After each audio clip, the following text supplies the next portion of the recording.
Good morning, good afternoon, good evening. Welcome back to the latest episode on Lest We Forget Historical. Educate, enlighten, entertain. Passionate World Network, or as we like to call it, Passionate World Talk Radio Network. And on today's episode, March 29th, 2024, we're going to discuss if Trump should become president and declares himself a dictator on the first day of his elected office, will America lose its democracy? Better yet, should we topple the Statue of Liberty since it would no longer represent the country?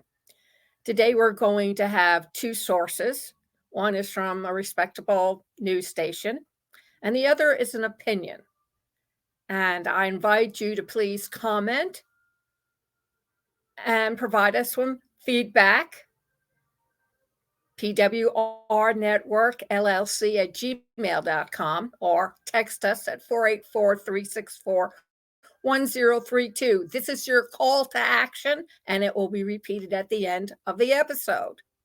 One other thing, on April 2nd at 7 p.m. and on April 5th at 4 p.m., PWTRN is holding two webinars: Empower the Voice, Unlocking Your Podcast Potential. You will learn about and get a taste for the 3 C's of communication, the art of the interview, and mastering interpersonal people skills. So please join us.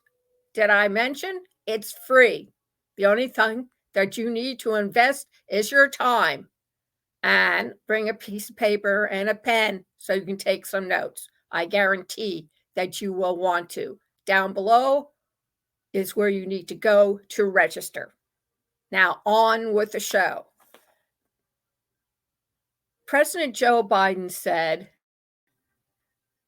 when he gave his speech on January 5th, democracy is on the ballot. And he was alluding to several claims that a second Donald Trump term could pose an existential threat to American democracy. Let's face it, when Caesar crossed his Rubicon, he wanted to be dictator. When Trump crossed his Rubicon, he now wants to become dictator with the idea that he will pardon everybody who rose in insurrection against their country after taking a loyalty oath at birth to become a citizen of the United States. You do have a responsibility as a citizen of the United States. Oh, I know it's not taught openly, and that's something we will probably get into down the way. But think about that. When you're born in the U.S., you're given immediate citizenship. They have exiled people for less. Isn't that what Mr. Burr was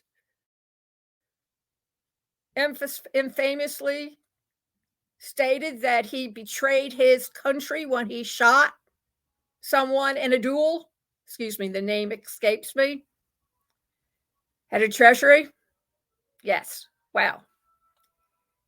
Now, of course, Trump denies the change and the charge, but we all know that's fake, quote unquote, information. He's been saying it every time he gets in front of an audience. He can't keep his mouth quiet. Now, Trump did tell Fox News with host Sean Hannity that in December he won't be dictator if returned to the White House, except on day one.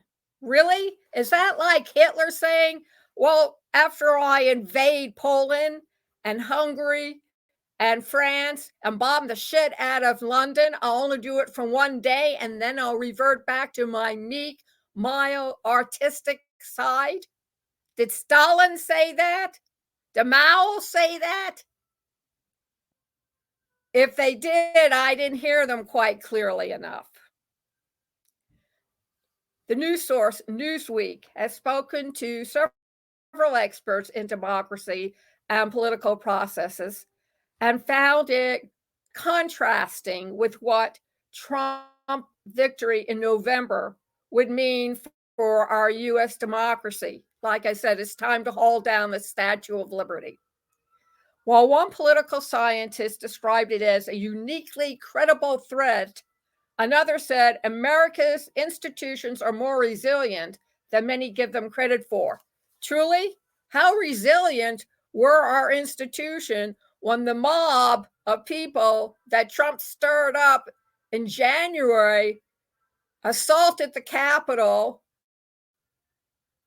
killed a couple of people who were just doing their job, and we're going to hold the political candidates as hostages to get what they want?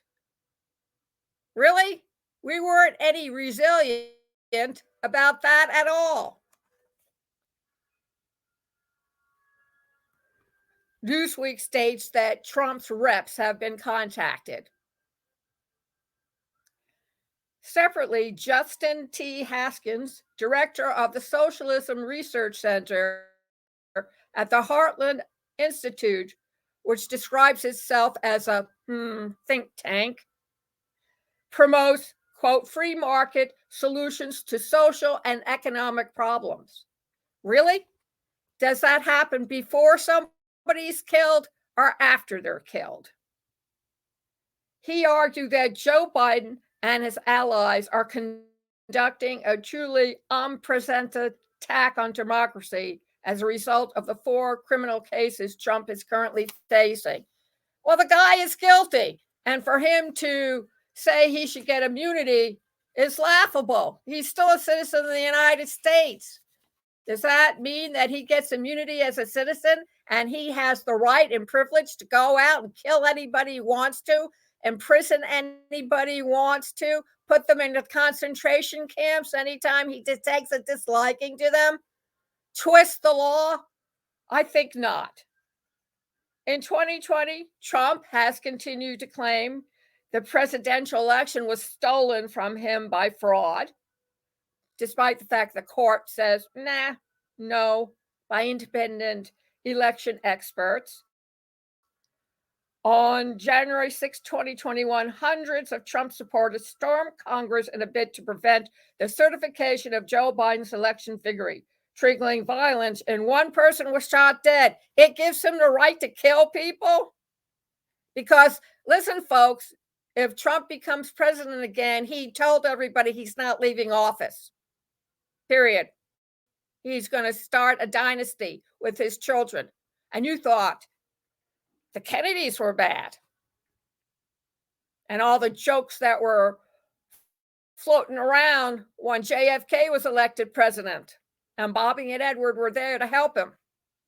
Think about that, a dynasty. Instead of the Caesars, it will be of the Trumps. Should we just put triumphant on after Trump? Trump is facing charges both federally and in the state of Georgia over allegations he acted illegally in an attempt to overturn the 2020 election outcome.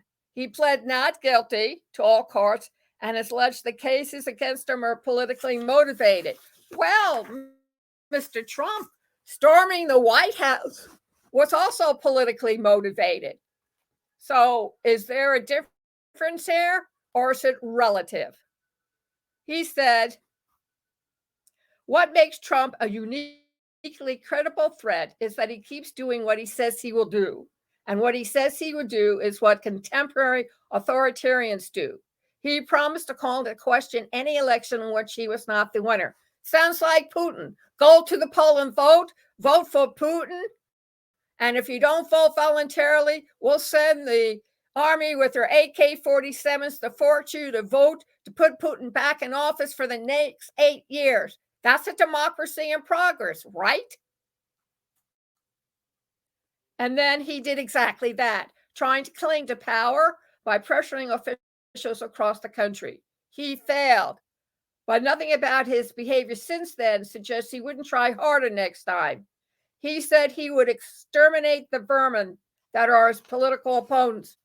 Does that sound like Stalin or Mao or Putin with his latest?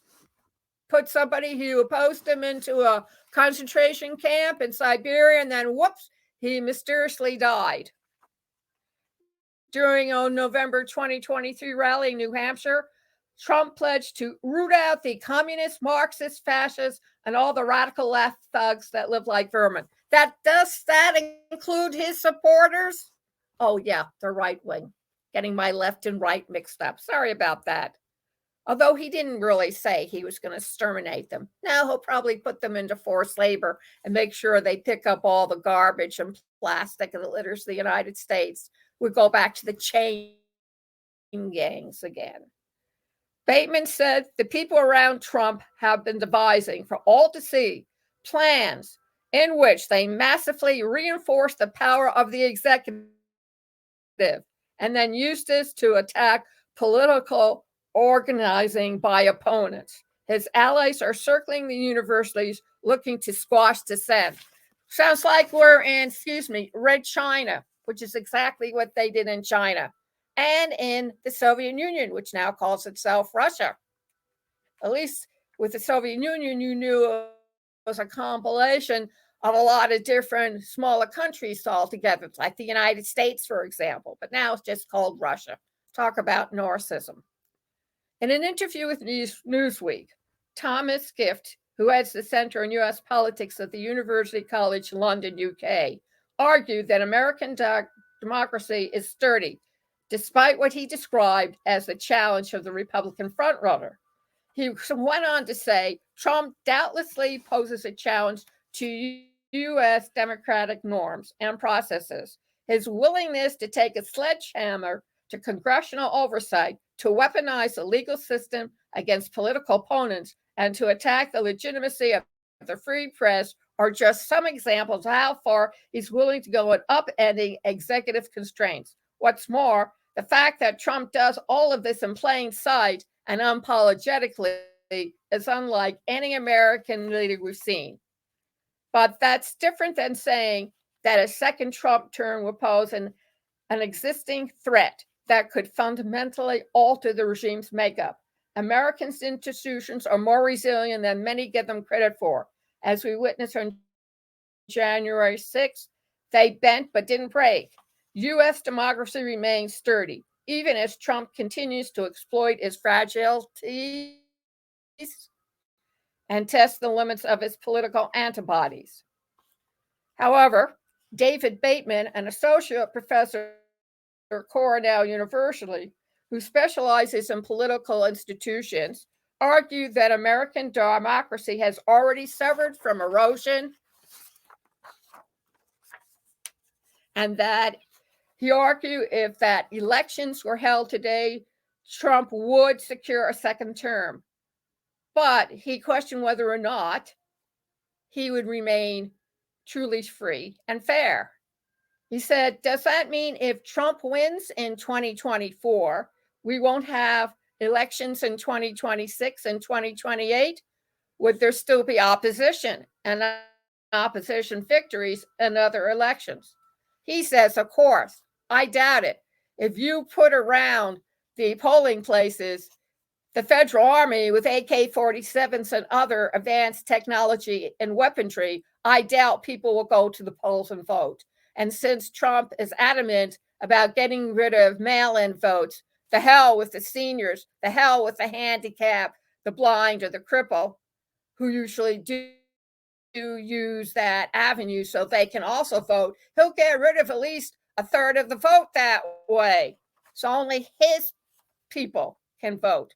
You really need to think these things through, civilians, citizens of U.S. If we lose the distinction of being a democratic nation, How are we going to be rated in history when somebody else takes over and takes a look at our past and see that in the year 2024, we became a dictatorship, just like Rome did under Augustus Caesar? Think about it. There is a time when you need to be held accountable and responsible for your behavior. Haskins, who is also the editor-in-chief of StoppingSocialism.com, told Newsweek it is Democrats and not Trump who threaten American democracy. He said, and I quote, Joe Biden and other prominent Democrats are claiming that democracy is on the ballot in November if Donald Trump is the Republican nominee. That's true, but not in the way the Democrats allege. Joe Biden and his allies are conducting a truly unprecedented attack on democracy by prosecuting their chief political rival in the midst of a campaign. I cannot imagine an American president engaging in a more overtly tyrannical attempt to undermine the democratic will of the people. Really? Well, he doesn't know his American history very well. When the corruption was going on, Tammany Hall, it was a lot worse. Tippecanoe, how quickly everyone forgets. Now, Trump has been charged in 4 criminal cases over allegations he orchestrated the payment of hush money to a porn star, mishandled classified documents, and broke the law attempting to reverse his 2020 presidential election defeat both nationwide and in the state of Georgia specifically. He has pled not guilty to all charges and has said the cases are part of a witch hunt against him. Well, he's not a witch, he's a warlock.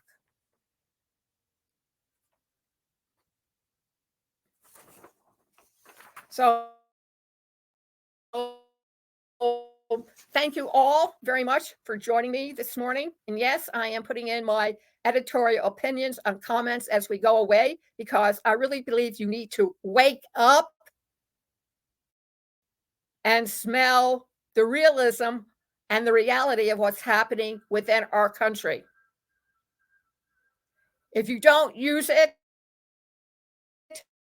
you'll lose it. And if you're not careful, you'll lose it to somebody who's in plain sight. That's our elephant for the 2024 election. Joe Biden, Donald Trump, a rematch. Only Joe Biden has the sense to leave office when he's elected or not elected, which I can't say for Trump, who's publicly stated and repeated he will not leave office, which he showed his contempt when he took the office from then former President Obama. Yes, lest we forget, historical, with your host, Lillian Cauldwell. You can listen to this commentary/podcast all over again at passionateworldtalkradio.com, at youtube.com/PWR Network _ PW Talk Radio, facebook.com/Passionate World Radio, and the usual iHeart, Alexa, Spotify, Amazon Music. Just go look us up. We're in the first 22 to 25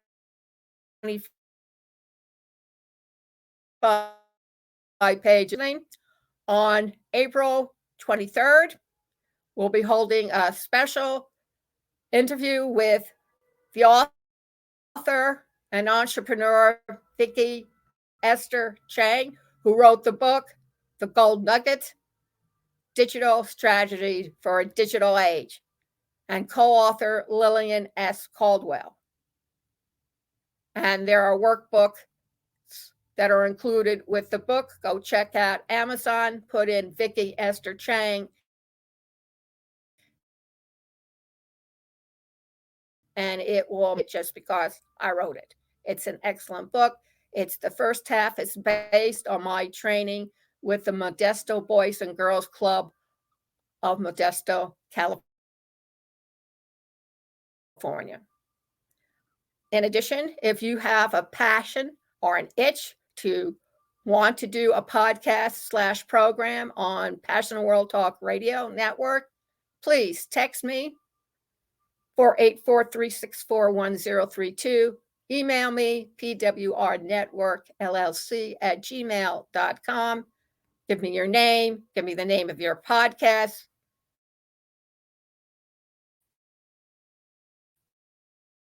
And provide you are speaking to an audience. So we have what your voice sounds like and how you sound like, because that will be very important. Thank you very much for listening. And remember, please join us next Friday when we hear the opinion of a reporter by the name of Thomas B. Edsall. He contributes a weekly column from Washington, D.C. on politics, demographics, on inequality. So join us then. Thank you all very much for listening. And remember, please keep listening. Thank you.